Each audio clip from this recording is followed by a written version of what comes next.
കഴിഞ്ഞ സാറ്റർഡേ ആയിരുന്നു മീറ്റിംഗ് ആയതുകൊണ്ട് എല്ലാവരും ഉണ്ടായിരുന്നില്ല. അതുകൊണ്ട് തന്നെ 7 വീണ്ടും വന്ന് നമുക്ക് ചിന്തിക്കേണ്ടിയിരിക്കുന്നു. ഞാൻ വാക്യം വായിക്കുന്നു. 1 John chapter 1 verse 7. 1 യോഹന്നാൻ 1:7 അവൻ വെളിച്ചത്തിൽ ഇരിക്കുന്നത് പോലെ നാം വെളിച്ചത്തിൽ നടക്കുന്നുവെങ്കിൽ നമുക്ക് തമ്മിൽ കൂട്ടായ്മയുണ്ട്. അവന്റെ പുത്രനായ യേശുവിന്റെ രക്തം സകല പാപവും പോക്കി നമ്മെ ശുദ്ധീകരിക്കുന്നു. ഹല്ലേലൂയ. ഞാനതൊന്ന് ഷെയർ ചെയ്യാം. ഒരു മിനിറ്റ്.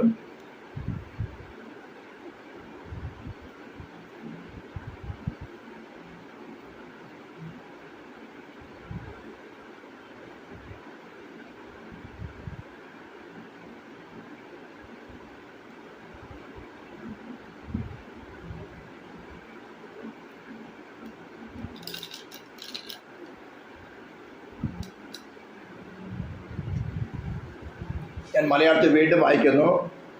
അവൻ വെളിച്ചത്തിൽ ഇരിക്കുന്നത് പോലെ നാം വെളിച്ചത്തിൽ നടക്കുന്നുവെങ്കിൽ നമുക്ക് തമ്മിൽ കൂട്ടായ്മയുണ്ട്. അവന്റെ പുത്രനായ യേശുവിന്റെ രക്തം സകല പാപം പോക്കി നമ്മെ ശുദ്ധീകരിക്കുന്നു. ഹല്ലേലൂയ. വേഴ്സ് 7 ഞാൻ ഇംഗ്ലീഷിലും കൂടെ ഒന്ന് വായിക്കുന്നു. But if we are living in the light as God is in the light, then we have the fellowship with each one. അടുത്ത് പറയാണ്, the blood of Jesus, his son, cleanses us from all sin. Hallelujah. ഇംഗ്ലീഷിലാകുമ്പോൾ കുറച്ചും കൂടെ അത് മനസ്സിലാകുന്നു. കഴിഞ്ഞ പ്രാവശ്യം എല്ലാവരും ഇല്ലാതിരുന്നു, അതുകൊണ്ടാണ് ഞാൻ ഇന്നും കൂടെ അത് എക്സ്പ്ലെയിൻ ചെയ്യാൻ ആഗ്രഹിക്കുന്നത്. അവൻ വെളിച്ചത്തിൽ ഇരിക്കുന്നത് പോലെ നാം വെളിച്ചത്തിൽ നടക്കുന്നുവെങ്കിൽ നമുക്ക് തമ്മിൽ കൂട്ടായ്മയുണ്ട്. അവന്റെ പുത്രനായ യേശുവിന്റെ രക്തം സകല പാപം പോക്കി നമ്മെ ശുദ്ധീകരിക്കുന്നു. ഹല്ലേലൂയ. ഇംഗ്ലീഷിലാകുമ്പോൾ but if we are living in the light as God is in the light. അവിടെ ലൈറ്റ് എന്ന പദത്തെ കുറിച്ച് ഞാൻ പറഞ്ഞിരുന്നു. യോഹന്നാന്റെ സുവിശേഷം 1-ാം അധ്യായത്തിൽ നാം വായിക്കുന്നത്, ആദ്യം വചനം ഉണ്ടായിരുന്നു, വചനം ദൈവത്തോടു കൂടിയായിരുന്നു, വചനം ദൈവമായിരുന്നു, അവൻ ആദ്യം ദൈവത്തോടു കൂടിയായിരുന്നു, അവൻ മുഖാന്തരം സകലത് ഉളവായതൊന്നും അവനെ കൂടാതെ ഉളവായതല്ല. സ്തോത്രം. അതിനുശേഷം 8-ാം വാക്യത്തിൽ പറയുന്നത് അവൻ വെളിച്ചമായിരുന്നില്ല. യോഹന്നാനെ കുറിച്ച് പറയുന്നത് അതിന്റെ 4-ാം വാക്യത്തോടെ ഈ വായിക്കുന്നു, അവന് ജീവൻ ഉണ്ടായിരുന്നു, ജീവൻ മനുഷ്യരുടെ വെളിച്ചമായിരുന്നു. വെളിച്ചം ഇരുളിൽ പ്രകാശിക്കുന്നു, ഇരുൾ അതിനെ പിടിച്ചടക്കിയില്ല. ദൈവം അയച്ചിട്ട് ഒരു മനുഷ്യൻ വന്നു, അവന് യോഹന്നാൻ എന്ന് പേർ. അവൻ സാക്ഷ്യത്തിനായി താൻ മുഖാന്തരം എല്ലാവരും വിശ്വസിക്കേണ്ടത് വെളിച്ചത്തെ കുറിച്ച് സാക്ഷ്യം പറയാൻ വന്നു. അപ്പൊ വെളിച്ചം ആരാ? ക്രിസ്തു തന്നെ. കർത്താവ് തന്നെ പറഞ്ഞിരുന്നാൽ ലോകത്തിന്റെ വെളിച്ചമാവുന്നു. അങ്ങനെ ചിന്തിക്കുമ്പോൾ but if we are in the light എന്ന് പറഞ്ഞാൽ, but if we are in Christ as God is in Christ, മനസ്സിലാവുന്നുണ്ടോ ഇത്? But if we are in Christ as God is in Christ, then we have fellowship with each other. അല്ലാത്തിടത്തോളം ദൈവമായിട്ട് കൂട്ടായ്മ ഇല്ല. ഇതാണ് ക്രിസ്തുവിൽ വസിക്കുക ക്രിസ്തിക്കുക എന്നതിനെ കുറിച്ച് വളരെ ആഴത്തില് എല്ലാ മീറ്റിങ്ങുകളും ഞാൻ പറയുന്നത്. ക്രിസ്തുവിൽ വസിക്കാത്ത ഒരുവന് ദൈവമായിട്ട് കൂട്ടായ്മയില്ല ഇല്ല ഇല്ല ഇല്ല എന്ന് ദൈവവചനം വളരെ ശക്തമായി കുറ്റി അടിച്ച് ഉറപ്പിച്ചതുപോലെ ഉറപ്പിക്കുകയാണ്. മലയാളത്തിൽ വായിക്കുമ്പോൾ അത് വളരെ ക്ലിയർ ആയിട്ട് മനസ്സിലാകുന്നില്ല. But if we are living in the light as if God is in the light, ഞാൻ അതിനെ ലൈറ്റ് എന്നുള്ളത് ക്രൈസ്റ്റ് എന്ന് റീപ്ലേസ് ചെയ്യുകയാണെങ്കിൽ, but if we are living in Christ as if God is in Christ, ക്രിസ്തുവിലെ ദൈവമുള്ളോ, പുത്രനില്ലാത്തവർക്ക് പിതാവില്ല. നമുക്ക് വചനം വായിക്കുമ്പോഴൊക്കെയും രണ്ട് different personality, നമ്മ മനുഷ്യരെ പോലെ രണ്ട് ഡിഫറെന്റ് പേഴ്സണാലിറ്റി ആയിട്ട് നമുക്ക് തോന്നുമെങ്കിലും അങ്ങനെയല്ല അതിന്റെ അർത്ഥം. ഈ ട്രിനിറ്റിയെ പൂർണ്ണമായിട്ടും എക്സ്പ്ലെയിൻ ചെയ്തിട്ടില്ല. ഞാൻ പല പ്രാവശ്യം പറഞ്ഞല്ലോ, പല പല ചിന്താഗതികൾ കൂടി പലരും പലതും എഴുതിയിട്ടുണ്ട്. ഈ ട്രിനിറ്റിയുടെ 3 വ്യക്തിത്വങ്ങളുടെ ഒരു വ്യക്തിത്വത്തിൽ വസിക്കുന്നത് എങ്ങനെയെന്ന് ബൈബിളിൽ എക്സ്പ്ലെയിൻ ചെയ്തിട്ടില്ല. പക്ഷെ നമുക്ക് വായിക്കുമ്പോൾ മനസ്സിലാകും 3 ഡിഫറെന്റ് പേഴ്സണാലിറ്റി ആണ്, 3 ഡിഫറെന്റ് ഓഫീസുകളാണ്. അതിൻ്റെ അപ്പുറം ചിന്തിക്കേണ്ട. ചിന്തിച്ച അനേക പുസ്തകങ്ങളുണ്ട്, അതിലേക്ക് നോക്കേ വേണ്ട. വളരെ ക്ലിയർ ആണ് ഇവിടെ. സ്തോത്രം. Then we have fellowship with each other. അങ്ങനെ ആകുമ്പോഴാണ് അടുത്ത വാക്യം വളരെ ഫ്രീ ആയിട്ട് പറഞ്ഞിരിക്കുന്നത്, അവന്റെ പുത്രനായ യേശുവിന്റെ രക്തം നമ്മുടെ സകല പാപം പോക്കി ശുദ്ധീകരിക്കുന്നു. ക്രിസ്തുവിൽ വസിക്കാത്ത ഒരുവന് പാപക്ഷമയില്ല. ഈ വചനം വളരെ കൃത്യമായിട്ടാണ് പറഞ്ഞിരിക്കുന്നത്. ഇത് യോഹന്നാൻ എഴുതിയ ലേഖനമാണ്, ദൈവസഭയ്ക്ക് എഴുതിയ ലേഖനമാണ്. ആ സഭയിൽ തന്നെ ക്രിസ്തുവിൽ വസിക്കാത്ത കുറെ പേരുണ്ടായിരുന്നു. അതിന് ചാപ്റ്റർ 2 പറഞ്ഞു കഴിഞ്ഞാല് വേഴ്സ് 19 വായിക്കുകയാണെങ്കിൽ, അവർ നമ്മുടെ ഇടയിൽ നിന്ന് പുറപ്പെട്ടുവെങ്കിലും നമുക്കുള്ളവർ ആയിരുന്നില്ല. അവർ നമുക്കുള്ളവർ ആയിരുന്നുവെങ്കിൽ നമ്മോട് കൂടെ പാർക്കുമായിരുന്നു. എന്നാൽ എല്ലാവരും നമുക്കുള്ളവരല്ല എന്ന് പ്രസിദ്ധമാകേണ്ടതല്ലോ. അവൻ രോഗങ്ങൾ ആ ചർച്ചയിൽ തന്നെ ക്രിസ്തുവിൽ വസിക്കാത്തവരുണ്ടായിരുന്നു. കുറച്ച് ദിവസം അവർ പുറത്തുപോയി. എന്തുകൊണ്ടാ? അവരുടെ കൂട്ടായ്മ ക്രിസ്തുവുമായിട്ടുള്ള കൂട്ടായ്മയല്ല. ഈ കൂട്ടായ്മ വളരെ ശക്തിയോടുകൂടെ ഉറച്ചിട്ടാണ് യോഹന്നാൻ പറയുന്നത്, ഞങ്ങളുടെ കൂട്ടായ്മയോ പിതാവായ ദൈവത്തോടും അവന്റെ പുത്രനായ യേശു ക്രിസ്തുവിനോടുമാകുന്നു. ഈ കൺവിക്ഷനോട് കൂടെ തന്നെയാണ് ഞാൻ ഓരോ പ്രബോധനങ്ങൾ പറയുന്നതും ഓരോ ക്ലാസ്സുകൾ റെക്കോർഡ് ചെയ്യുന്നതും. എനിക്ക് ആ കൂട്ടായ്മ ഉണ്ടോ എന്ന് നല്ലവണ്ണം ഉറപ്പ് വരുത്തിയിട്ടാണ് ഞാൻ ചെയ്യുന്നത്. കുറച്ച് വില കൊടുക്കേണ്ടി വരും. അങ്ങനെ കൂട്ടായ്മയുള്ളവർക്ക് അടുത്ത കാര്യം ഫ്രീ ആണ്. ഹല്ലേലൂയ. ഇത് നമ്മൾ ഒന്ന് മനസ്സിലാക്കണം. ഞാൻ കഴിഞ്ഞ ക്ലാസ്സുകളിലൊക്കെ നിങ്ങൾക്ക് ആ ടാബർനാക്കിളിന്റെ ഓർഡർ നിങ്ങൾക്ക് അറിയാമല്ലോ. അതിന്റെ പ്രാകാരത്തിന് ഒരു വാതില്. ആ വാതിലാര? ക്രിസ്തു തന്നെയാണ്. ഞാൻ വാതിലാകുന്നു. വാതിൽ കടന്നാൽ ആദ്യം കാണുന്നത് യാഗപീഠമാണ്. യാഗപീഠത്തിലാണ് നമ്മുടെ യാഗം നടക്കേണ്ടത്. നിങ്ങളുടെ ശരീരങ്ങളെ ജീവനും വിശുദ്ധിയും ദൈവത്തിന് പ്രസാദമുള്ള യാഗമായിട്ട് അർപ്പിക്കും.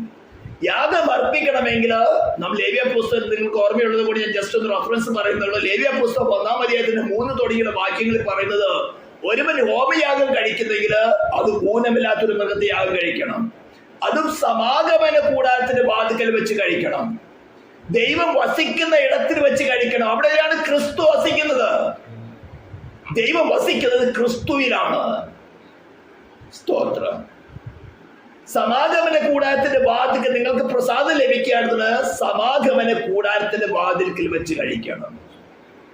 അവൻ കൊണ്ടുവരുന്ന മൃഗത്തിന്റെ തലയിൽ അവൻ തന്നെ കൈവയ്ക്കണം. സ്വമേധയാ പാപമോചനത്തിന് വേണ്ടി നിഷ്കളങ്കമായ ഒരു മൃഗം തനിക്ക് വേണ്ടി, തനിക്ക് പകരമായി മരിക്കുന്നു എന്ന് വരുവാനുള്ള മശിയായാല് അവൻ നിഷ്കളങ്കനായ ദൈവത്തിന്റെ, ഈ ലോകത്തിന്റെ പാപം ചുമക്കുന്ന ദൈവത്തിന്റെ കുഞ്ഞാടാവുന്ന ക്രിസ്തുവിന്റെ തലയില് പാപം ചുമത്തുന്നത്.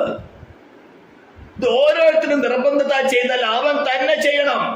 അവൻ എന്തുകൊണ്ടാ ആടിനെ അല്ലെങ്കിൽ മൃഗത്തെ കൊണ്ടുവന്നത്? അവൻ അതിനു മുമ്പേ മനസ്സിലായി, ഞാൻ പാപിയാണ്, പാപത്തിന്റെ ശിക്ഷ എന്താണെന്നറിയാം. സ്തോത്രം. ഇതാ ദൈവത്തിന്റെ പരിശുദ്ധാത്മ ഫസ്റ്റ് പ്രവൃത്തി ചെയ്യുന്നത്.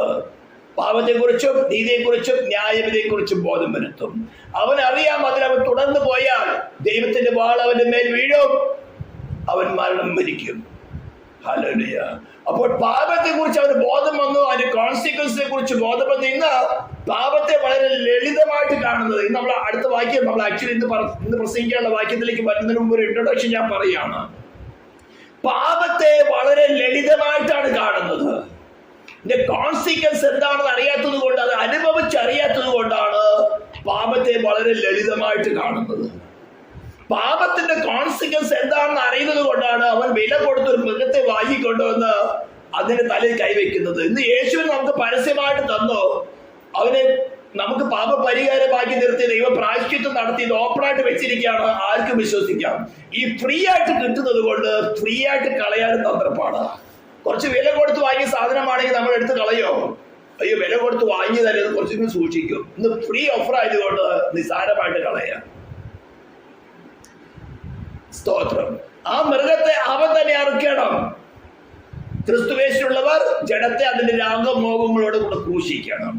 ആ മൃഗത്തിന്റെ തോല് അവൻ തന്നെ ഉരിക്കണം. എന്റെ പിതൃ പാരമ്പര്യം, എന്റെ കുടുംബ പാരമ്പര്യം, എന്റെ സോഷ്യൽ സ്റ്റാറ്റസ്, ഇത് ഞാൻ തന്നെ ഉരിക്കണം. ക്രിസ്തുവിന് വേണ്ടി എനിക്കിതൊന്നും വേണ്ട.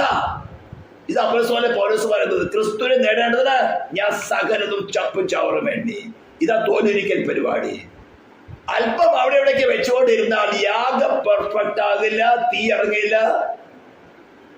അബ്രാഹ്മന് പക്ഷിയെ പ്രഹ്ലാദിരുന്നുകൊണ്ട് എന്താ വന്നത്? റാഞ്ചൽ പക്ഷി ഇറങ്ങി വന്നു. പിന്നെ കാര്യം പെർഫെക്റ്റ് ചെയ്തപ്പോഴാണ് തീയുടെ നടുവിൽ കൂടെ, ഈ പിളർപ്പുകളുടെ നടുവിൽ കൂടെ യഹോവ കടന്നു പോയത്. അതുകൊണ്ട് എന്താ തലമുറ 430 വർഷം ഈജിപ്തിൽ പോകേണ്ടി വന്നു. തോലുരിച്ചതിന് ശേഷം ഘട്ടം ഘട്ടമായിട്ട് അവൻ തന്നെ നോക്കണം. പിന്നീടാണ് പുരോഹിതന്റെ പ്രൗഢി വരുന്നത്. ഇതുവരെ സുവിശേഷം കേൾക്കുമ്പോൾ ഓരോരുത്തരും ചെയ്യണം. അവനവൻ തന്നെ കർത്താവേ, എന്റെ പാപമോചനത്തിന് വേണ്ടി ഞാൻ നിന്റെ അടുത്ത് വരികയാണ്, നീ എനിക്ക് പകരമായിട്ട് യാഗമായി തീർന്നു. ആമേൻ. അവനവൻ തന്നെ ജഡത്തെ അതിന്റെ രാഗമോഹങ്ങളോട് ക്രൂശിക്കണം. ഞങ്ങൾക്ക് പ്രസംഗിക്കാം. വചനം കേൾക്കുമ്പോൾ നാം അടുത്ത വാക്യം പറയാൻ പോകുന്നതാണ്, എനിക്ക് പാപമില്ല എന്ന് പറയുന്നെങ്കിൽ നമ്മെ തന്നെ വഞ്ചിക്കുക. വേഴ്സ് 8 ആണ് ആക്ച്വലി നാം പ്രസംഗിക്കേണ്ടതെന്ന്. വേഴ്സ് 8 ഞാൻ വായിക്കുന്ന ഫസ്റ്റ് ജോണിന്റെ, നമുക്ക് പാപമില്ല എന്ന് നാം പറയുന്നുവെങ്കിൽ നമ്മെ തന്നെ വഞ്ചിക്കുന്നു. ഈ യാഗപീഠമായിട്ട് മൃഗത്തെ കൊണ്ടുവരുന്നവൻ എന്തുകൊണ്ടാണ് കൊണ്ടുവരുന്നത്? അവനെ മനസ്സിലായി, ഞാൻ പാപിയായി, ഇതിൽ പാപമുണ്ട്, ശിക്ഷയുണ്ട്. പക്ഷെ എനിക്ക് വേണ്ടി ഫ്രീ ആയിട്ട് വെച്ചിരിക്കുന്ന അത് വില കൊടുക്കണം. ഒരു ആടിനെ മേടിക്കണമെങ്കിൽ ചുരുതൊരു 15,000 രൂപയെങ്കിലും വേണം. ഒരു ആളെ മേടിക്കണ ഒരു 50,000 രൂപ വേണം. ഇന്ന് ഫ്രീയാ. ദൈവമയക്കുന്ന ദേവദാസന്മാര് തൊണ്ട കയറി കൊണ്ട് കയറി പ്രസംഗിക്കാൻ കുഴപ്പമില്ല, ഇതൊക്കെ നിങ്ങളുടെ ശബ്ദം പ്രസംഗിച്ചോ, ഞങ്ങൾക്ക് പാപമൊന്നുമില്ല. ആരെ വഞ്ചിക്കുന്നത്? പ്രസംഗിക്കുന്ന ദേവാസിനെയോ അയക്കുന്ന ദൈവാത്മാവിനെയോ നിങ്ങൾക്ക് വേണ്ടി പാപപരിഹാരമായി തന്ന ക്രിസ്തുവിനെയോ തന്റെ പുത്രനെ സ്നേഹത്തോടെ നൽകിയ പിതാവിനെ അല്ല വഞ്ചിക്കുന്നത്, നമ്മെ തന്നെയാണ് വഞ്ചിക്കുന്നത്. ഹല്ലേലൂയ, സ്തോത്രം. ഇത്തരം പ്രവൃത്തികൾ കഴിയുമ്പോൾ അടുത്തതാണ് താമരത്തൊട്ടി. താമരത്തൊട്ടിയാണ് കൈകാൽ കഴുകുന്നത്. അവിടെ ഫ്രീ ആണ്. അപ്പോൾ വാതിൽക്കൽ ക്രിസ്തുവാന്ന് വാതിൽക്കൽ വന്നു, ഫ്രീ ആണ്. ജസ്റ്റ് അവരെ കൈക്കൊള്ളുക. അടുത്തത് നിങ്ങളുടെ ശരീരങ്ങളെ ജീവനും വിശുദ്ധിയും ദൈവത്തിന് പ്രസാദമുള്ള യാഗമായിട്ട് അർപ്പിക്കുക. കുറച്ച് കാര്യങ്ങൾ ചെയ്യേണ്ടതുണ്ട് അവിടെ. ഇവിടെയാണ് പലരും യാഗപീഠത്തിന് മുമ്പിൽ നിൽക്കുക. പെന്തക്കോസ്ത് കോളത്തിൽ തന്നെയും 99% ഈ യാഗപീഠത്തിന് മുമ്പിൽ നിൽക്കുന്നേ ഉള്ളൂ. എന്താ പറയുക, സ്ഥാനമാനങ്ങളെ, ഡിനോമിനേഷന്, ഇതിനൊന്നും നമ്മൾ ക്രൂശിക്കാൻ ഉരിഞ്ഞു കളയാൻ തയ്യാറാകുന്നില്ല. ചത്ത എവിടെ കുഴിച്ചിടും. അവിടെ നിൽക്കുന്നുള്ള യാഗപീഠത്തിന്റെ മുമ്പിൽ യാഗപീഠം ക്രോസ് ചെയ്താലേ താമര തൊട്ട് പാപമോചനം കിട്ടും. അതാണ് യോന ഇവിടെ പറയുന്നത്. But if you are living in Christ as if God is in Christ, then we have the fellowship with one another. അപ്പോഴാണ് പറയുന്നത് അവന്റെ പുത്രനായ യേശുവിന്റെ രക്തം സകല പാപം പോയി ശുദ്ധീകരിക്കുന്നു. ഈ ഒരു കൂട്ടായ്മ മെയിൻറ്റെയിൻ ചെയ്യാത്തോടത്തോളം എത്ര വലിയ സെൻട്രൽ പാസ്റ്റ് ആയതിന് എത്ര വിശുദ്ധരെന്ന് ക്ലെയിം ചെയ്താലും it is out of salvation. ഇത് വളരെ ക്ലീൻ ലാംഗ്വേജ്, വളരെ പ്ലെയിൻ ലാംഗ്വേജിലാണ് അപ്പോസ്തലൻ പൗലോസ് ജോൺ ഇത് എഴുതി വച്ചിരിക്കുന്നത്. ഇത് ഞാൻ കഴിഞ്ഞ ആഴ്ചയിൽ പ്രസംഗിച്ചതായതുകൊണ്ട് ഇനി അധികം വിശദീകരണത്തിലേക്ക് പോകുന്നില്ല. ഇന്ന് നമുക്ക് ചിന്തിക്കേണ്ട വിഷയമാണ്. ഞാൻ വീണ്ടും വായിക്കുന്ന 8ാം വാക്യം, നമുക്ക് പാപമില്ല എന്ന് നാം പറയുന്നുവെങ്കിൽ നമ്മെ തന്നെ വഞ്ചിക്കുന്നു.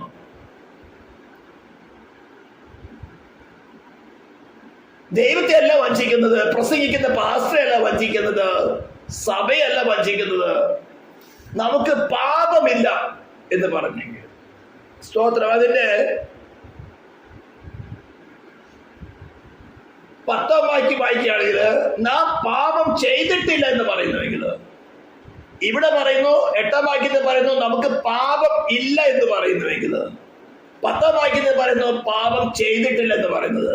അപ്പോൾ ഇതിന് വേഴ്സ് 6 തുടങ്ങി 10 വരെ 3 ഡിവൈഡ് ചെയ്യാം.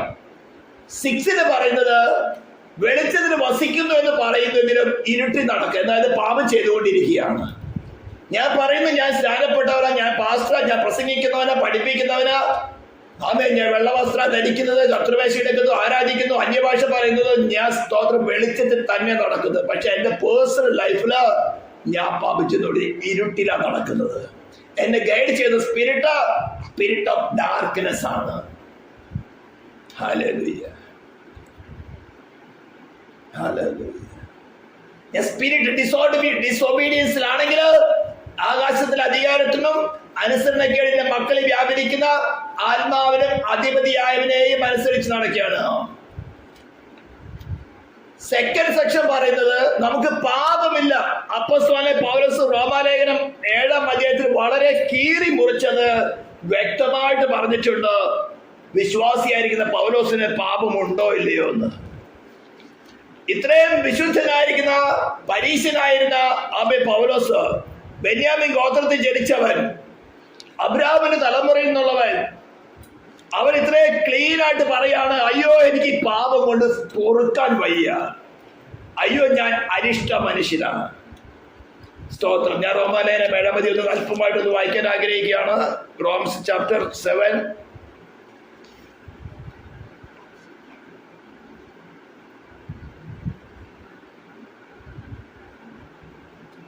5-ാം വാക്യം. നാം ജഡത്തിലായിരുന്നപ്പോൾ ന്യായപ്രമാണത്താൽ ഉളവായ പാപരാഗങ്ങൾ മരണത്തിന് ഫലം കായ്ക്കത്തക്കവണ്ണം നമ്മുടെ അവയവങ്ങളിൽ വ്യാപരിച്ചു പോന്നു. ഇപ്പോഴേ നമ്മെ പിടിച്ചടക്കിയിരിക്കുന്ന ന്യായപ്രമാണം സംബന്ധിച്ച് മരിച്ചിരിക്കൊണ്ട് അക്ഷരത്തിന്റെ പഴക്കത്തിലല്ല ആത്മാവിന്റെ പുതുക്കത്തിൽ തന്നെ സേവിക്കേണ്ടത് നാം ന്യായപ്രമാണത്തിന് ഒഴിവുള്ളവരായി. താഴോട്ട് വായിക്കുമ്പോൾ ഇങ്ങനെ ജീവനായി ലഭിച്ചിരുന്ന കൽപ്പന എനിക്ക് മരണഹേതുവായി തീർന്നെന്ന് ഞാൻ കണ്ടു. പാപം അവസരം ലഭിച്ചിട്ട് കൽപ്പനയാൽ എന്നെ ചതിക്കുകയും കൊല്ലുകയും ചെയ്തു. ആകിയ ന്യായപ്രമാണം വിശുദ്ധം, കൽപ്പന വിശുദ്ധവും ന്യായവും തന്നെ, നല്ലതും തന്നെ. എന്നാൽ നന്മയായുള്ളത് എനിക്ക് മരണകാരണമായി തീർന്നു എന്നോ ഒരു നാളും വരുന്നത്. പാപം അത്രേ മരണമായി തീർന്നത്. അത് നന്മയായുള്ളതിനെ കൊണ്ട് എനിക്ക് മരണം ഉളവാക്കുന്നതിനാൽ പാപം എന്ന് തെളിയേണ്ടതിൽ തന്നെ, കൽപ്പനയാൽ അത്യന്തം പാപമായി തീരേണ്ടതിന് തന്നെ. ന്യായപ്രമാണം ആത്മീയമെന്ന് നാം അറിയുന്നുവല്ലോ. ഞാനോ ജഡമയൻ, പാപത്തിന് ദാസനായി വിൽക്കപ്പെട്ടവൻ തന്നെ. പാപത്തിന് ദാസനായി വിൽക്കപ്പെട്ടവൻ എന്ന് പറഞ്ഞാൽ പാപത്തിന് അടിമയായി, പാപത്തെ അവിടെ പേഴ്സണിഫൈ ചെയ്തിരിക്കുകയാണ്. കർത്താവ് വിളിച്ച് വേർതിരിച്ച് കർത്താവിനെ ശുശ്രൂഷ ചെയ്തുകൊണ്ടിരിക്കുന്ന പൗലോസ് പറയുകയാണ്, ഞാൻ പാപത്തിന് ദാസനായി വിൽക്കപ്പെട്ടവൻ തന്നെ. ഞാൻ പ്രവർത്തിക്കുന്നത് ഞാൻ അറിയുന്നില്ല, ഞാൻ ഇച്ഛിക്കുന്നതിനല്ല, ഞാൻ പകയ്ക്കുന്നതിന് എത്ര ചെയ്യുന്നത്. ഞാൻ ഇച്ഛിക്കാത്തതിനെ ചെയ്യുന്നെങ്കിലോ ന്യായപ്രമാണം നല്ലതെന്ന് ഞാൻ അറിയുന്നു. ആകയാൽ അതിനെ പ്രവർത്തിക്കുന്നത് ഞാനല്ല, എന്നിൽ വസിക്കുന്ന പാപം അത്രേ. അപ്പോൾ വിശ്വാസിയായ ക്രിസ്തുവിൽ ശുശ്രൂഷ ചെയ്യുന്ന ഞാൻ ക്രിസ്തുവിൽ സംസാരിക്കുന്നു എന്ന് പറഞ്ഞ് പൗലോസ് പറയുകയാണ്, എന്നിൽ പാപമുണ്ട്. പക്ഷേ പല വിശ്വാസികളും ഞാൻ പറഞ്ഞ ഞാൻ കൊച്ചുനാളിലേ തുടങ്ങി വളരെ ക്ലീനാ, കൊച്ചുനാളിലേ തുടങ്ങി എനിക്ക് ഒരു കുറവുമില്ല. എന്താ ഇത് പറയുന്നത്? അതിനെയാണ് യോഹന്നാൻ പറയുന്നത്, നമുക്ക് പാപമില്ലെന്ന് പറയുന്നുവെങ്കിൽ നമ്മെ തന്നെ വഞ്ചിക്കാം. പിന്നെ ക്രിസ്തുവിന്റെ ആവശ്യമില്ലല്ലോ, ഞാൻ ക്ലീനാ. ഇതിനെ പറയുന്നതാണ് സെൽഫ് റൈഷ്യസ്നെസ്. വിശ്വാസികളുടെ ഇടയിൽ വളരെ പേരുണ്ട് ഞാൻ ക്ലീനാ. പൗലോസ് പറയുന്നത് ഈ പാപികളിൽ വെച്ച് ഏറ്റവും വലിയ പാപി ഞാൻ. പൗലോസ് പറഞ്ഞു, അയ്യോ ഞാൻ അരിഷ്ട മനുഷ്യനാണ്, ഈ മരണകരമായ ശരീരത്തിൽ തന്നെ ആര് രക്ഷിക്കും? ഇതാണ് ഒരു മനുഷ്യന്റെ അവസ്ഥ. ഇതിവിടെയാണ് ക്രിസ്തുവിന്റെ നെസസിറ്റി വരുന്നത്. ഈ ക്രിസ്തുവിന്റെ നെസസിറ്റി നമുക്ക് വെളിപ്പെട്ട് കിട്ടാത്തടത്തോളം നാം ക്രിസ്തുവിന് വേണ്ടി ആഗ്രഹിക്കുകയില്ല, രക്ഷയ്ക്ക് വേണ്ടി ആഗ്രഹിക്കുകയില്ല. വെറുതെ ബന്ധുക്കോസ് ചേരും കൈയടിച്ച് പാട്ടുപാടി നടക്കും. രക്ഷയ്ക്ക് വേണ്ടി ആഗ്രഹിക്കില്ല. രക്ഷയ്ക്ക് വേണ്ടി ആഗ്രഹിക്കണമെങ്കിൽ നമ്മളിലുള്ള പാപത്തെ എക്സ്പോസ് ചെയ്യണം. പാപത്തെ എക്സ്പോസ് ചെയ്ത് പരിശുദ്ധാത്മാവ് തന്റെ ദേവദാസന്മാരിൽ കൂടെ ഇങ്ങനെ പ്രസംഗത്തിൽ കൂടിയാണ് എക്സ്പോസ് ചെയ്യുന്നത്.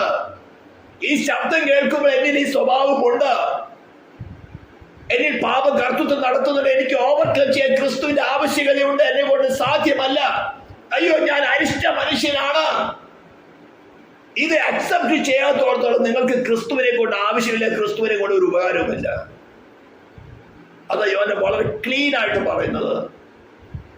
If you claim that we have no sin. We are only fooling ourselves. എന്താ പിന്നെ എനിക്ക് ക്രിസ്തുവിന്റെ ആവശ്യകതയുള്ളത്? എനിക്ക് പാപമില്ലെങ്കിൽ എനിക്ക് പാപത്തെ ഓവർകം ചെയ്യാനാണ് ക്രിസ്തുവിന്റെ ആവശ്യകതയുള്ളത്.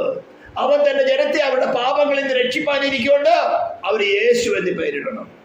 ഇത് ഒരു അറ്റോൺമെന്റ് നടത്തിയത് കൊണ്ടായില്ല. ഏതും തോട്ടം തുടങ്ങി നമ്മളെ വാഴുന്നത് നമ്മുടെ ഇന്റേണൽ ഫാക്കൽറ്റീസ് എടുത്ത് ഉപയോഗിച്ചുകൊണ്ടിരിക്കുന്നത് പാപമാണ്. പാപം അപ്പോൾ ഒരു ആക്ടിവിറ്റി മാത്രമല്ല. ഇവിടെ റോമാലേഖനം 6-ാം അധ്യായം 7-ാം അധ്യായത്തിൽ പാപത്തെ പേഴ്സണിഫൈ ചെയ്തിരിക്കുകയാണ്, വ്യക്തിത്വമായിട്ടാണ് പറഞ്ഞിരിക്കുന്നത്. പാപത്തിന് ദാസനായി വിളിക്കപ്പെട്ടവൻ. ഈ 18-ാം വാക്യം വായിക്കുകയാണെങ്കിൽ റോമൻസ് 7-ന്റെ 18-ാം വാക്യം 6-ന്റെ 18 വായിക്കുകയാണെങ്കിൽ ആമേൻ 17 തുടങ്ങി. എന്നാൽ നിങ്ങൾ പാപത്തിന്റെ ദാസന്മാർ ആയിരുന്നുവെങ്കിലും നിങ്ങളെ പഠിപ്പിച്ച ഉപദേശ രൂപത്തെ ഹൃദയപൂർവ്വം അനുസരിച്ച് പാപത്തിൽ നിന്ന് സ്വാതന്ത്ര്യം ലഭിച്ച് നീതിക്ക് ദാസന്മാരായി തീർന്നത് കൊണ്ട് ദൈവത്തിന് സ്തോത്രം. ഇതായാൽ ദൈവത്തിന് സ്തോത്രം. You were the slaves to sin. പാപം നമ്മിൽ വസിച്ചുകൊണ്ട് അതിന്റെ മോഹത്തെ നിവർത്തിച്ചുകൊണ്ടിരിക്കുകയായിരുന്നു. കള്ളു കുടിക്കാനുള്ള ആപ്പിറ്റൈറ്റ്സ് വരുമ്പോൾ പോയി കള്ളു കുടിക്കുന്നു, ചെറുണ്ടാക്കുന്നു. 2 ദിവസം 1 ദിവസം കഴിയുമ്പോൾ നേരം വെളുക്കുമ്പോൾ ശാന്തനായോ വേണ്ടായിരുന്നു. 2 ദിവസം കഴിയുമ്പോഴോ വീണ്ടും 2 ഇരട്ടിയായിരുന്നു. ഇതേപോലെ തന്നെ പാപത്തിന്റെ പല പല മാനിഫെസ്റ്റേഷൻ. ഈ സെൽഫ് റൈഷ്യസ് എന്ന് പറയുന്നത് പാപത്തിന്റെ ഒരു മാനിഫെസ്റ്റേഷൻ ആണ്. ക്രിസ്തുവിനെ എനിക്ക് വേണ്ട, ഞാൻ റൈറ്റ് ആണ്, ഞാൻ കൊച്ചു നാളിലെ തുടങ്ങി ക്ലീൻ ആണ്. ആ പാപത്തിലെ മോറൽ സീൻസിനെ സൈലന്റ് ആക്കി വെച്ചിട്ട് ക്രിസ്തുവിന്റെ ആവശ്യകതയെ അവോയ്ഡ് ചെയ്യിച്ച് പാപം ചെയ്യാണ്. അത് വലിയ പാപമാണ്. പാപം എന്ന് പറയുമ്പോൾ നമുക്ക് എപ്പോഴും മോറൽ സീൻസ് മാത്രമേ നമ്മുടെ കൺമുമ്പിൽ വരുള്ളൂ. സ്റ്റേറ്റായിട്ട് വലിയ വലിയ വഞ്ചനയാണത്. ക്രിസ്തുവിനെ കൂടാതെ ഒരു വ്യക്തിക്ക് പോലും ദൈവമായിട്ട് നിരക്കാൻ സാധ്യമല്ല. അതാണ് വേഴ്സ് 7 പറയുന്നത്. എന്നാൽ മാത്രമേ നമുക്ക് അവന്റെ രക്തം പാപമോചനമായി തരുന്നുള്ളൂ. യേശുവിന്റെ രക്തം ചെയ്യുമെന്ന് പറഞ്ഞുകൊണ്ട് കാര്യം നടക്കില്ല. സ്തോത്രം. എന്നിട്ട് പറയാണ്, നാം നമ്മെ തന്നെ വഞ്ചിക്കുന്നു, സത്യം പ്രവർത്തിക്കുന്നതുമില്ല. സത്യം പ്രവർത്തിക്കണം എങ്ങനെ വേണം? പാപത്തെ ഓവർകം ചെയ്യണം. നമ്മിൽ വസിക്കുന്ന പാപത്തെ ഓവർകം ചെയ്യണം. ഇത് ഒരു ദിവസത്തെ ആക്ടിവിറ്റി അല്ല. നാം രക്ഷ പറഞ്ഞ സമയത്ത് ആക്ടിവിറ്റീവ് അല്ല. നിങ്ങൾക്ക് ഏവർക്കും നിങ്ങളുടെ ഉള്ളിൽ മനസ്സിലാകുന്നില്ലേ? ടെംപ്ടേഷൻസ് വരുന്നില്ലേ? ആ ടെംപ്ടേഷൻസ് ഓവർകം ചെയ്യാൻ സഹായിക്കുന്ന ആരാ? നിങ്ങളുടെ ഹ്യൂമാനിറ്റി, നിങ്ങളുടെ വിൽ പവർ അല്ല. ഉയർത്തുന്നവരായ ക്രിസ്തുവിന്റെ ആത്മാവ് നിങ്ങളിൽ വസിച്ചുകൊണ്ട് ആ ടെംപ്ടേഷനെ ഓവർകം ചെയ്യാൻ നിങ്ങളെ സഹായിക്കുകയാണ്. ആ റിലേഷനെ പറയുന്ന പേരാണ് യേശു. അവൻ തന്റെ ജനത്തെ അവരുടെ പാപങ്ങളിൽ നിന്ന് രക്ഷിപ്പാനിരിക്കൊണ്ട് അവൻ യേശു എന്ന് പേരിടണം. ഹല്ലേലൂയ, സ്തോത്രം. ഇതേപോലെ തന്നെയാണ് മരണത്തെ ജയിക്കുന്നത്. മരണം നിങ്ങളുടെ മുമ്പിൽ ആഭിചാര പ്രവൃത്തികൾ കൂടെയോ ഏതെങ്കിലും വിധത്തിൽ കടന്നു വന്നാൽ നിങ്ങളുടെ സോളിന്റെ പരിശുദ്ധാത്മ വളരെ വ്യക്തമായിട്ട് വെളിപ്പെടുത്തി തരും. അവിടെ മിണ്ടാതിരുന്ന ഹല്ലേലൂയ, യഹോവ നല്ലവനല്ലോ, അവന്റെ അന്യായമുള്ളത് ആഭിചാരം ഇസ്രായേലിൽ ഫലിക്കുകയില്ല, ലക്ഷണവിധി യാക്കോബിനെ ഏൽക്കില്ലെന്ന് പറഞ്ഞുകൊണ്ടിരുന്ന പാപം വന്ന് അല്ലെങ്കിൽ മരണം വന്ന് നിങ്ങൾ എടുത്തുകൊണ്ട് പോകും. പക്ഷെ ആ സമയത്ത് എന്ത് ചെയ്യണമെന്ന് ക്രിസ്തുവിന്റെ ആത്മാവ് നിങ്ങൾക്ക് ഉണർത്തുകയും. പത്രോസിനെ കാരാഗ്രഹത്തിൽ അടച്ചു വിട്ടു. പിറ്റേ ദിവസം കൊല്ലാൻ വേണ്ടി പ്ലാൻ ചെയ്തിരിക്കുക. സഭ ഏകാഗ്രതയോട് പ്രാർത്ഥിച്ചു. ദൈവത്തിന്റെ ദൂതൻ അവിടെ വന്നു പത്രോസിനെ തട്ടി ഉണർത്തി എഴുന്നേൽക്കാൻ പറഞ്ഞു. പത്രോസ് അതുകൂടെ അവിടെ കിടന്നിരുന്നെങ്കിലോ? പത്രോസിനെ തട്ടി ഉണർത്തി എഴുന്നേൽക്കാൻ പറഞ്ഞപ്പോൾ പത്രോസ് എഴുന്നേറ്റില്ലെങ്കിൽ അവിടെ തന്നെ കിടന്നിട്ട് അത് തോന്നലായിരിക്കും. ദൂതനെ കാണാനൊന്നുമില്ല, തോന്നലായിരിക്കും. പിന്നെ പറഞ്ഞല്ലോ സ്വപ്നം പോലെ തോന്നിയെന്ന്. പക്ഷെ പിറ്റേ ദിവസം മരണം നടക്കാൻ പോവാ. തട്ടി എഴുന്നേൽപ്പിച്ചപ്പോൾ ഉടനെ എഴുന്നേറ്റു. അരമുറുക്കി കാലി ചേരിപ്പിടാൻ പറഞ്ഞു, അനുസരിച്ചു. അപ്പോൾ ദൈവത്തിന്റെ പ്രവൃത്തിക്ക് നമുക്ക് ഒബീഡിയൻസിന്റെ ആവശ്യകതയുണ്ട്. ഓരോ റിലേഷനും നാം ഒരു ഫ്രീ മോറൽ ഏജന്റ് ആയിരിക്കുമ്പോഴും ഓരോ റിലേഷനും നമ്മെ കൂടാതെ നമ്മൾ പ്രവർത്തിക്കാൻ കർത്താവിന് സാധ്യമല്ല. ഇത് പെന്തിക്കോസ്ത് കോളത്തിൽ നിന്ന് മായ്ച്ച് കളഞ്ഞിരിക്കുന്ന സാത്താന്റെ തന്ത്രമാണ് ഈ ശരിയായ ഉപദേശത്തെ. ഇതൊന്ന് വീണ്ടും കൊണ്ടുവരാനാണ് ഞാൻ ആഗ്രഹിക്കുന്നത്. നമ്മെ കൂടാതെ നമ്മെ രക്ഷിപ്പാൻ കർത്താവിന് സാധ്യമല്ല. നാം ഒരു മെഷീൻ അല്ല. ഒരു സ്വിച്ച് ഓൺ ചെയ്ത് കഴിഞ്ഞാൽ ഓടും, സ്വിച്ച് ഓഫ് ചെയ്ത് കഴിഞ്ഞാൽ നിൽക്കും. ആ സ്തോത്രം, ഹല്ലേലൂയ. അപ്പോൾ ഏവരോടും ഈ വളരെ വ്യക്തമായിട്ട് പറയുന്നതാണ്, യെസ്, നമ്മൾ പാപത്തിന്റെ ദാസന്മാരാണ്. ക്രിസ്തു നമ്മളിൽ വസിച്ച് ക്രിസ്തുമായിട്ട് കൂട്ടായ്മ ഉണ്ടായാൽ മാത്രമേ നമുക്ക് പാപത്തെ ഓവർകം ചെയ്യാൻ പറ്റുള്ളൂ. അത് ഓരോ ഇൻസ്റ്റൻസിലും, നമ്മുടെ ഓരോ തോട്ട്സിലും, ഓരോ പർപ്പസിലും, ഓരോ ആക്ഷനിലും ക്രിസ്തുവിന് സാന്നിധ്യം ആവശ്യമാണ്. അവരുമായിട്ട് ഒബീഡിയൻസ് ആവശ്യമാണ്. ഇത് വളരെ ലളിതമാണ്. നിങ്ങൾ തന്നെ ഹൃദയപൂർവ്വം ഏൽപ്പിച്ചു കൊടുത്താൽ, കർത്താവ് എനിക്ക് മനസ്സിലാകുന്നുണ്ട്, എന്നിൽ വസിക്കുന്ന ഈ പാപത്തെ സ്തോത്രം ഓവർകം ചെയ്യണം. എൻ്റെ വിൽ പവർ കൊണ്ട് സാധ്യമല്ല, എൻ്റെ വചനത്തിലുള്ള പരിജ്ഞാനം കൊണ്ട് സാധ്യമല്ല, എൻ്റെ വിശുദ്ധ ചിന്തം കൊണ്ട് സാധ്യമല്ല. എന്താ ഇതൊക്കെ ആവശ്യമാണ് ക്രിസ്തു നമ്മിൽ വസിക്കാൻ. സ്തോത്രം. അപ്പോഴാണ് സത്യം പ്രവർത്തിക്കുന്നത്. സത്യമാരാ? ക്രിസ്തു തന്നെ. വെളിച്ചമാരാ? ക്രിസ്തു തന്നെ. ജീവനാരാ? ക്രിസ്തു തന്നെ. സ്തോത്രം. പക്ഷെ 10-ാം വാക്യത്തിൽ പറഞ്ഞത് വേറെയാണ്. പാപം ചെയ്തിട്ടുന്നില്ല എന്ന് പറയുന്നുവെങ്കിൽ പിന്നെ നമുക്ക് ക്രിസ്തുവിന് ആവശ്യമില്ല, വചനത്തിന് സ്ഥാനമില്ല. നമ്മൾ വന്ന വിത്ത്, നാം പഠിച്ച വചനമുണ്ടല്ലോ, വിത്ത്, അവൻ്റെ വിത്ത് അവന് വസിക്കുന്നുവല്ലോ. അവൻ ദൈവത്തിൽ ജനിച്ചതിനാൽ പാപം ചെയ്യാൻ കഴിയുന്നതല്ല, സാധ്യമല്ല. കാരണം എന്താ? വിത്ത് അകത്തുണ്ട്. വെളിച്ചം അകത്തിരിക്കുക, ഇരുട്ടിന് അവിടെ സ്ഥാനമില്ല. ഇരുട്ട് വന്നാൽ തന്നെ മാറിപ്പോകും. ഹല്ലേലൂയ. അപ്പം യോഹന്നാൻ 1:7-8 ചിന്തിച്ചത് അതുകൊണ്ട് നമുക്ക് ഏവർക്കും അറിയാം, നമ്മുടെ ഇന്ത്യത്തിൽ വളരെ വ്യക്തമായിട്ട് അറിയാം, കർത്താവ് നിന്നെ കൂടാതെ എനിക്ക് സാധ്യമല്ല. അയ്യോ ഞാൻ അരിഷ്ട മനുഷ്യൻ, അയ്യോ ഞാൻ ക്ലീൻ എന്നല്ല സ്ഥാപിക്കേണ്ടത്, ഞാൻ അരിഷ്ട മനുഷ്യനാണ്. ഈ മരണകരമായ ശരീരത്തിൽ നിന്ന് ക്രിസ്തുവേശു ഉയർത്തെന്ന് വെച്ചാൽ ക്രിസ്തുവേശുവിനെ അല്ലാതെ എന്നെ രക്ഷിക്കാൻ സാധ്യമല്ല. അതുകൊണ്ട് ഉയർത്തെന്ന് വെച്ചവനെ ക്രിസ്തുവിനെ കൈക്കൊള്ളുവാനും, ഇനിയും ആരെങ്കിലും ശബ്ദം കേൾക്കുന്ന ഒരു കൈക്കൊള്ളാത്തവരുണ്ടെങ്കിൽ നിങ്ങളുടെ ആത്മരക്ഷയ്ക്ക് വേണ്ടി അതേ ഒരു വഴിയുള്ളൂ, വേറൊരു വഴിയില്ല. ഈ വചനങ്ങളെ ദൈവം നമ്മളെ സഹായിക്കട്ടെ. നമുക്ക് പ്രാർത്ഥിക്കാം. പരിശുദ്ധ തിരുമായ ദൈവമേ, സ്വർഗീയ പിതാവേ, തിരുനാമത്തെ വാഴ്ത്തുന്നു, സ്തുതിക്കുന്നു. തിരുവഴുത്തിൽ കൂടെ കർത്താവ് നീ ഞങ്ങളോട് സംസാരിക്കുന്നത്, ഞങ്ങളുടെ ബലഹീനതകൾക്ക് മീതെ കർത്താവ് നിന്റെ കൃപ കൊണ്ട് കവിഞ്ഞ് ഞങ്ങളെ വിശദീകരിച്ചാട്ടെ. നീ ഞങ്ങളെ വസിക്കുക കർത്താവേ, നിന്റെ പ്രവൃത്തി ഞങ്ങൾ കൂടെ ചെയ്തെടുത്താട്ടെ. നിന്നെ കൂടാതെ ഞങ്ങൾക്കൊരു രക്ഷയില്ല, നിന്നെ കൂടാതെ ഞങ്ങൾക്ക് ദൈവത്തോട് നിരപ്പില്ല. ഞങ്ങൾ മനസ്സിലാക്കുന്നത് അയ്യോ ഞങ്ങൾ അരിഷ്ട മനുഷ്യരാണ്. ഈ മരണകരമായ ശരീരത്തിൽ നിനക്ക് മാത്രമേ ഞങ്ങൾ വിടിയിപ്പോൾ സാധിക്കുകയുള്ളൂ. നിന്റെ സ്നേഹത്തിനായ സ്തോത്രം. ഇസ്രായേലിന് വേണ്ടി ഞങ്ങൾ പ്രാർത്ഥിക്കുന്നു കർത്താവ്. ഈ മഹാഭാഗ്യത്തിലേക്ക് ഞങ്ങൾ കൂട്ടിച്ചേർക്കുവാൻ, നിന്നോട് ഞങ്ങളെ നിരപ്പിക്കാത്തക്കവണ്ണം നീ സ്നേഹിച്ച് തിരഞ്ഞെടുത്ത നിന്റെ അബ്രാഹാമിന്റെ സന്തതി, നിന്റെ സ്നേഹിതനായ അബ്രാഹാമിന്റെ സന്തതിയാണ്. ഭൂരാജാക്കന്മാരെ പോലും വശീകരിച്ച് വശത്താക്കിയിരിക്കുന്ന അധർമ്മത്തിന്റെ വ്യാപാരങ്ങൾ, മുസ്ലിം മണ്ഡലത്തിൽ വ്യാപരിക്കുന്ന അള്ള എന്ന ദുഃഖ വ്യാപാരത്തെ ഗോത്രത്തിന്റെ അധികാരത്തോട് ഞങ്ങൾ ഛേദിച്ചു കളയാണ്. അമേരിക്കൻ ഗവൺമെന്റിന് മേല്, ബ്രിട്ടന്റെ ഗവൺമെന്റിന് മേല്, ഇറാന്റെ മേൽ, റഷ്യൻ ഗവൺമെന്റിന് മേല്, ചൈനയുടെ ഗവൺമെന്റിന് മേല്, മുസ്ലിം രാഷ്ട്രങ്ങളുടെ മേല് ഭൂരാജാക്കന്മാർക്ക് അധിപതിയായ നിന്റെ നാമത്തെ ഉയർത്തുന്നു. ധന്യനായ അധിപതിയായ നിന്റെ നാമത്തെ ഉയർത്തുന്നു. ജാതികൾക്ക് പുറയിൽ പിടിക്കത്തക്കവണ്ണം, ജാതികത്തകൾ മർത്തുരെന്നറിയത്തക്കവണ്ണം നിന്റെ നാമത്തെ മഹത്വപ്പെടുത്തിയാട്ടെ. പ്രാർത്ഥന കേട്ടതിനായ സ്തോത്രം.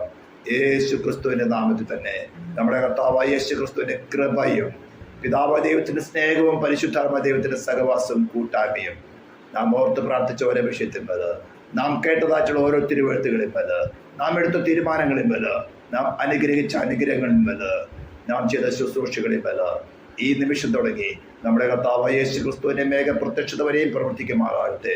ക്രിസ്തു യേശുവിൽ ചെയ്ത് നൽകിയ ദൈവത്തെ കരങ്ങളിൽ നമുക്ക് ഒരിക്കൽ കൂടി സ്തുതിക്കാം. ഹല്ലേലൂയ, ഹല്ലേലൂയ, ഹല്ലേലൂയ. ആമേൻ. കർത്താവായ യേശുവേ വരയണമേ. സ്തോത്രം.